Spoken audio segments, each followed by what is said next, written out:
What's keeping me from reaching my goal, although I put everything that I have into it? Am I just doomed to failure for the rest of my life? One of the things you gotta understand, my friend, is that you're supposed to fail. Because failure is the stepping stone to success. I have failed far more times than I've succeeded. You will never succeed more than you fail. That's not how it works. Because failure is a wonderful teacher. It's the only way to learn.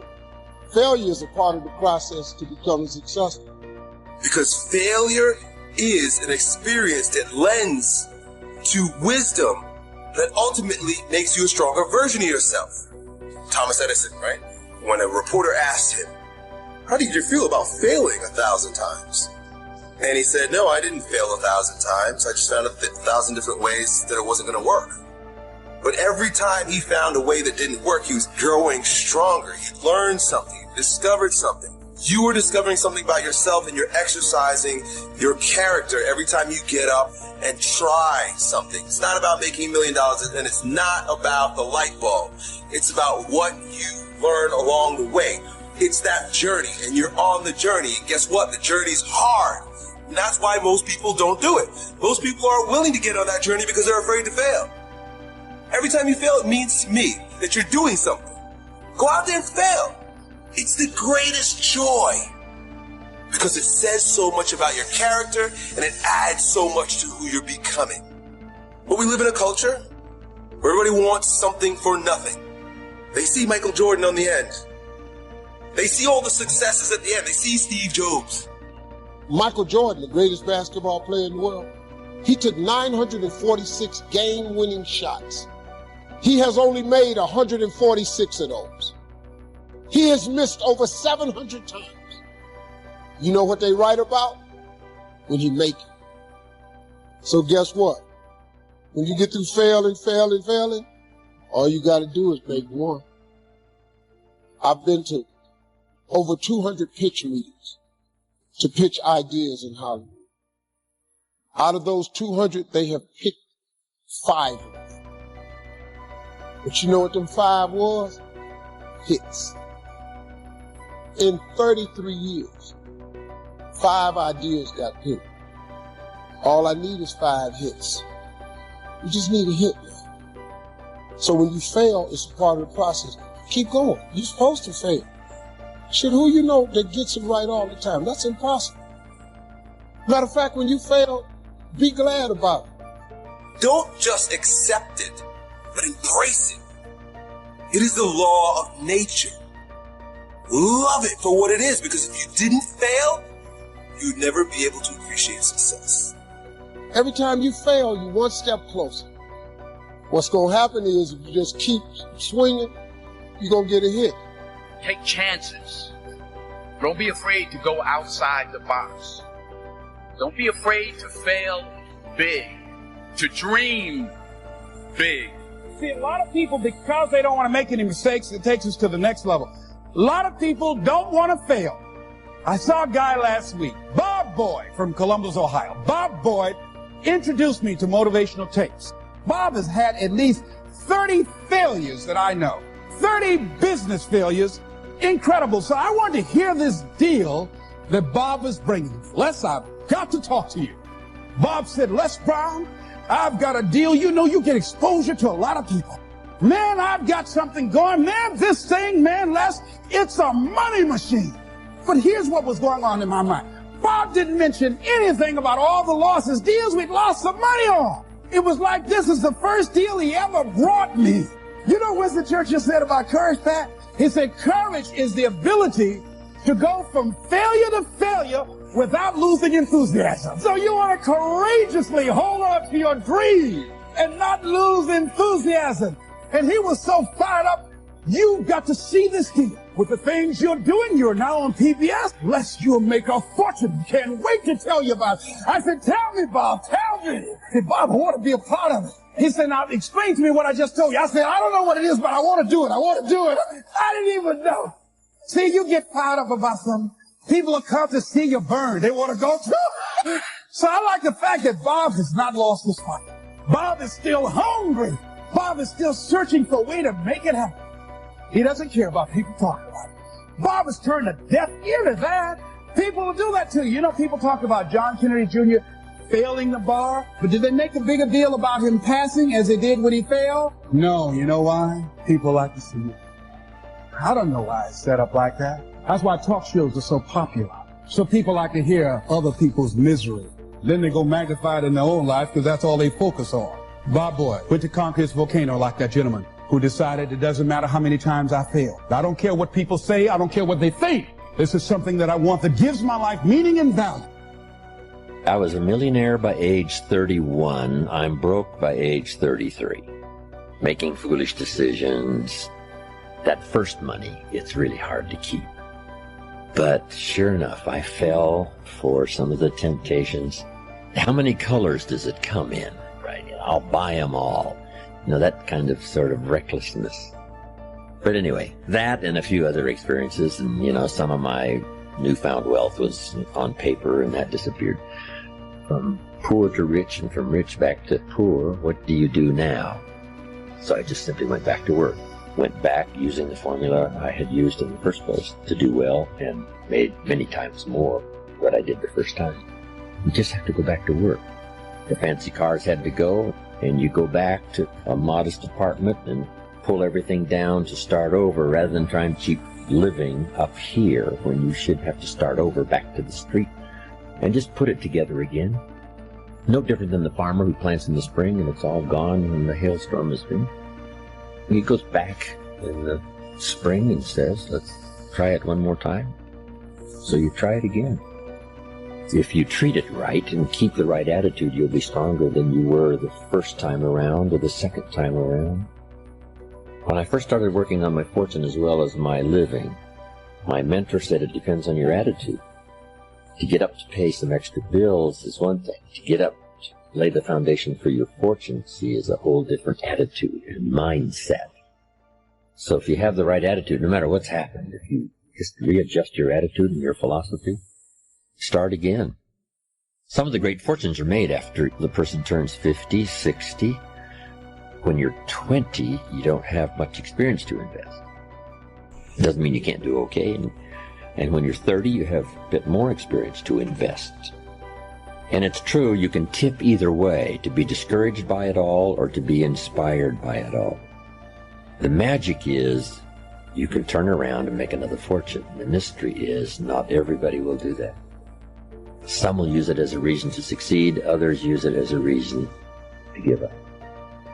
They followed two boys, twins. The father of these two boys was a scoundrel and a drunk. One of them turned out to be a scoundrel and a drunk. And they asked him, how come your life turned out like this? And he said, well, my father was a scoundrel and a drunk. What else would you say? The other boy had turned out to be a professional, doing very well. And they asked him. And he said, I didn't want to be like him. Same father. One used it as an excuse for living a poorer life. The other one used it as a reason to make all the necessary changes. A big share of our life is going to be shaped by attitude and by influence. Good question to ask. Who am I around, and what are they doing to me, and is that okay? What have they got me reading? Where have they got me going? What have they got me doing? How have they got me thinking and behaving? And is that okay? And if it's okay, fine. If it isn't okay, change it. We have to practice limited association. Some people you can be around a few hours, but not a few days. And then some people you have to walk away.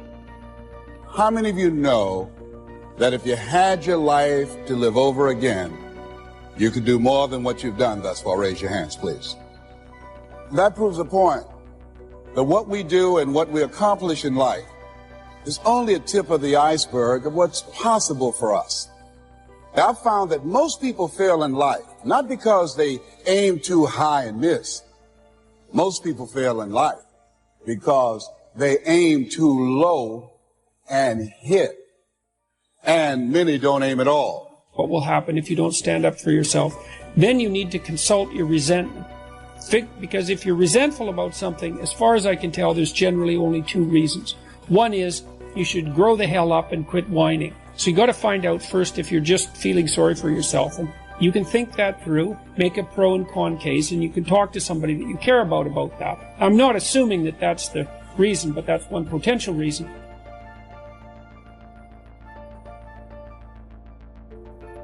You really need to figure out what you want. And I would recommend doing the self-authoring program, the future authoring program in particular, because if you want to stand up for yourself, you have to have your goals and your vision well laid out and well defined, and then you have to have a strategy that is matched to those goals, so that you know what you want, so that you know when you're not getting it. Otherwise, you're left with a vague sense of dissatisfaction and resentment, and that's a very, very difficult thing to articulate. And if you can't articulate it, then you can't negotiate. If you know what you want and you know why, then you can make a case for yourself. Okay, so let's assume now that you've laid out a vision and a counter vision, which the future authoring program also helps you do, so you know what kind of hell you want to avoid that you might drift into if you were too agreeable for the rest of your life. That would be a hell that consisted mostly of people taking advantage of you all the time and you feeling resentful and bitter about it. Not something I would recommend. I think that women are agreeable because it helps them deal with infants, but it's not a great temperamental strategy for dealing with complex organizations in the adult world. So I think it's a price that women pay for also being adapted to have plenty of patience for very young children. And then you have to overcome that to some degree to put yourself forward properly in more complex hierarchies of accomplishment. So I would say once you have your vision established, your vision for the future, and your counter vision, so you're afraid of what will happen if you don't stand up for yourself, then you need to consult your resentment. Because if you're resentful about something, as far as I can tell, there's generally only two reasons. One is you should grow the hell up and quit whining. So you got to find out first if you're just feeling sorry for yourself. And you can think that through, make a pro and con case, and you can talk to somebody that you care about that. I'm not assuming that that's the reason, but that's one potential reason. If you're not merely feeling sorry for yourself, then you probably have something to say, and something that you need. And you need to figure out what that is, and then you have to develop a strategy to put that forward. I've seen lots of people in my personal life and in my private practice not get what they want because, well, A, they don't specify it, and B, they don't ask for it. And if you're negotiating, say, for a raise or for a promotion and so forth, you have to put yourself forward. You need to tell the person you're working for why you should be treated with more consideration or respect, or have more resources devoted to you, or more authority shifted to you. And you have to make a case for that, a compelling case, so that they have a reason to attend to you. And they're not going to notice, because most managerial types are so overloaded with work that they never notice when anything's going right. They just notice the things that are going wrong. So you need to make a plan. You have to have a strategy that goes along with that plan. You have to have articulated arguments for why a certain form of treatment is appropriate to you. And then you have to have the courage to put that forward. And I guess you have to remember that you owe yourself as much as you owe other people. You have to take care of yourself like you take care of other people. And that's a moral duty. And if you practice that, you can do it. And a lot of that's also associated with telling the truth. You know, you don't have a better friend than the truth, even though it can be very harsh in the short term. And so if you're unhappy at work because you're being taken advantage of, then you have to strategize yourself out of that. You have to learn to negotiate. And a lot of that also means that you have to overcome your hesitancy to engage in conflict. And you got to think about it this way. Negotiation and conflict are somewhat indistinguishable.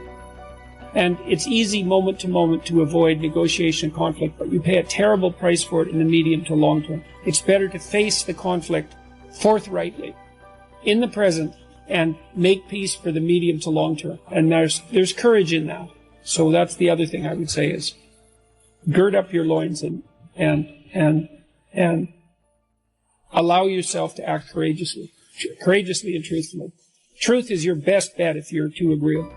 So, you know, you also might find that you have a pretty good critical intelligence, but that you think it's mean and so that you keep it hidden. Some of the smartest women I knew who were very, very agreeable had unbelievably good instincts with regards to figuring out what other people's motives were, but they were ashamed of their suspicions. And really what that meant was they ended up being ashamed of their critical intelligence because they were so agreeable. So it may be that the darker part of you, the shadow part of you, knows things that you could know if you were willing to admit that they were true. And so you have to give some credence to your darker element, I would say. There is not a person in this room that is not constantly up under attack. No matter how blessed you've been, no matter how successful, no matter how accomplished, no matter how healthy, no matter how fruitful you are, somewhere in your life you are either being attacked or about to be attacked in some area of your life. And God says, I'm going to bless you, but you've got to dress for the battle while you receive the blessing. With every blessing, there is a battle.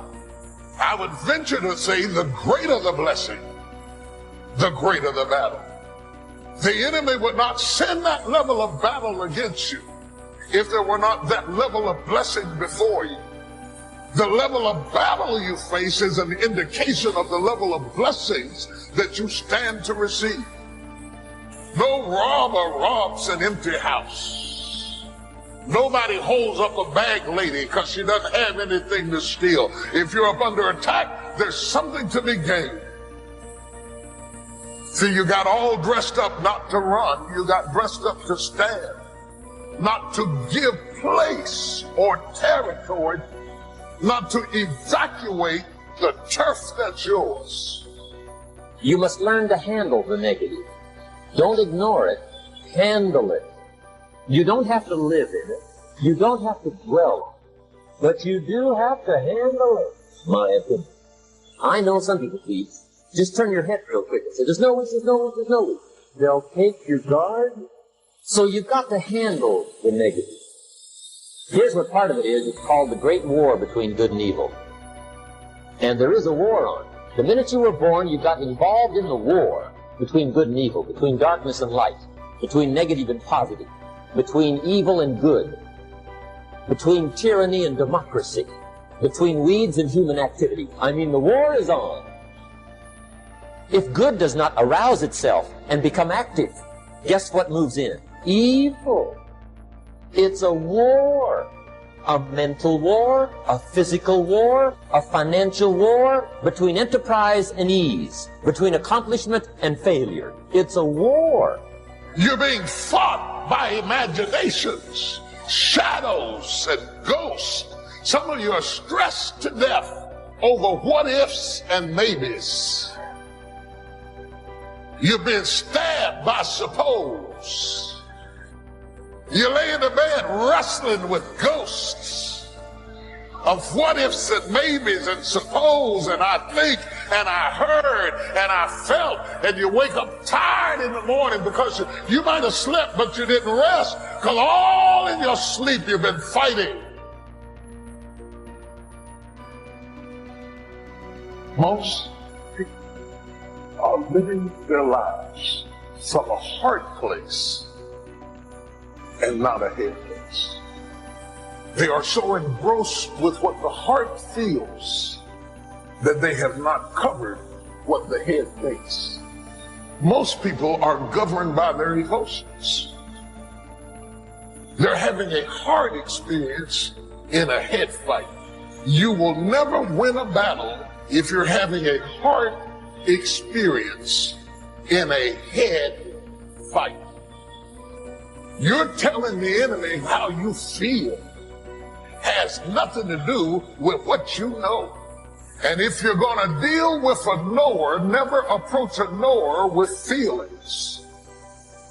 You've got to approach a knower with facts. The enemy wants to cut off your head and leave you with feelings. Real decisions that move your life along are not coming out of your emotions, they're coming out of your head. Real opportunities that God would open up for you have to come out of your head and not out of your feelings. There are so many people that are so abstract and they're just moving along from day to day out of their emotions and their fear. I don't know, I'm just not feeling it today. I'm just not feeling it today. Come back on Thursday. I might be feeling on Thursday. I'm not in the mood for this. I can't handle this. And every time you do it, you're canceling out opportunities. A person who does not function out of their head is a person without government. A person who moves totally out of their emotions is exempt from the greater opportunities in life, because you will forfeit what God has given you because of how you think. Somebody asked me one time, what quality would I pick if I wanted to work with somebody? And you know what I picked first? Number one, strong feeling. Please, number one, give me somebody that feels strong. About most anything, I don't even care. Just so they believe it. Even if they disagree with me. Wonderful. Just so they disagree vigorously. I'm not saying it's easy to win those kind of people to your point of view, but I'd rather do that than to try to resurrect people from the dead. Pump them up every month. Pump them up, pump them up. I pass. God did not promise you that your feelings would line up with the facts. How many of us are living a headless life because we have not separated how we feel from what we live? You can't work with people like that. You really can't work with people like that, because if I criticize your work, it doesn't mean I criticize you. And to have to babysit your feelings, when I don't have time to babysit your feelings, I need you to correct the problem and go back to work. It's not personal if you do it right. I know that's culture shock to a lot of you. Everything you've ever gotten, you've gotten out of your feelings. But let me tell you, the devil is not fighting you over your feelings. He is fighting you over your head.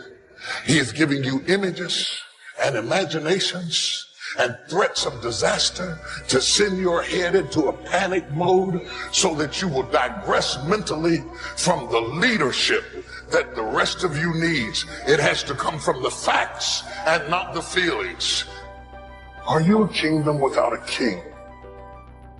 Are you so busy managing the emotional relationships that you have that you don't have the energy to think the thoughts you need to think to go where you need to go?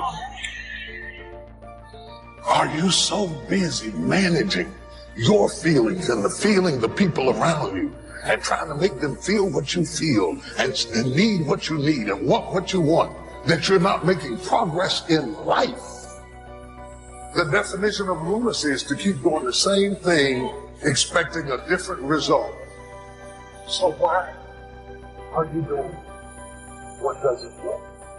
If flipping out on her isn't working, why are you still doing it? If giving him a piece of your mind hadn't worked in the first 15 years, wouldn't it be a good time now to change strategies? Why are we loyal to ineffectiveness?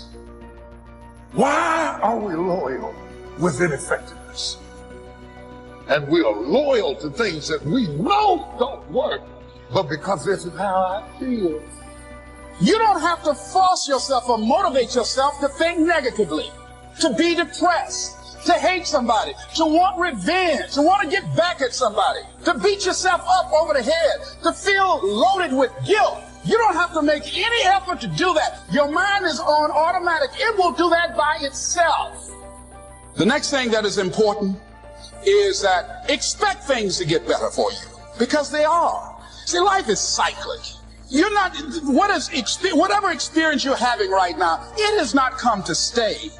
It has come to pass. Not to stay, just to pass. It's just going through. The biggest challenge is to know what's happening. This is a part of this thing we call life. This too shall pass. And maintaining perspective, putting it in perspective. See, a lot of us, because of our limited vision of ourselves, a lot of us who begin to focus on problems and enable them to overwhelm us, we begin to think that we have no options. We begin to believe that there's no way out. Repeat after me, there's always a way. I'm unstoppable. This will not get me down. And if I get knocked down, I'm going to be like Leo Pascal. You said you're going to have some low moments in life, but when you do, you will have high lows. Because you're going to have sometimes low moments when you won't want to get out of bed. You just want to stay there. There are times you won't want to come out the house. There are times you'll be feeling bad and don't know why. What's wrong? I don't know. It's called life. Someone said we have two primary choices in life. We can either accept conditions as they exist, or we can take